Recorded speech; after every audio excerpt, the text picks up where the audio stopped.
మొత్తం ఎంటైర్ భారతదేశంలోనే అత్యధికంగా వైద్యం పేరుతో దోపిడీ జరుగుతున్న రాష్ట్రం ఏదైనా ఉందంటే అది తెలంగాణ నెంబర్ 1.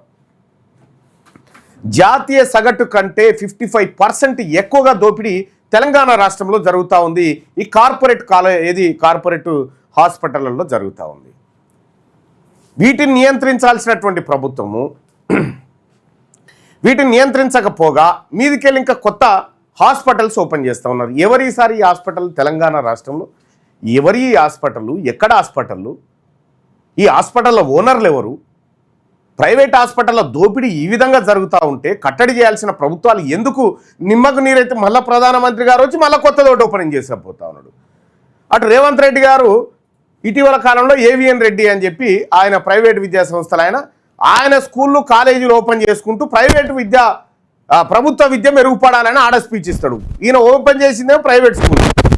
ఇప్పుడు నరేంద్ర మోడీ గారు కూడా ఇక్కడ ప్రైవేటు కార్పొరేట్ హాస్పిటల్కి రిబ్బన్ కదిరించి ప్రభుత్వ వైద్యం మెరుగుపడాలంటాడేమో. మరిగా ఎయిమ్స్ ఉంది కదా, ఎయిమ్స్ గురించి చెప్తాడు.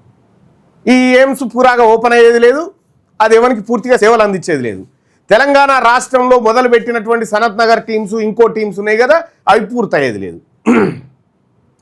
ప్రైవేట్ హాస్పిటల్ మాత్రం 5 నెలలకు ఒకటి కొత్తది బంగ్లా తయారవుతుంది. సర్కారీ వైద్యం అందించేటువంటి టీమ్స్లు, ఎయిమ్స్లు, నీమ్స్లు మాత్రం పడకేసి ఉంటాయి. ఇది రాష్ట్రంలో వైద్య విధానం పరిస్థితి. ఎడ్యుకేషన్ సంగతి మీ అందరికీ తెలుసు.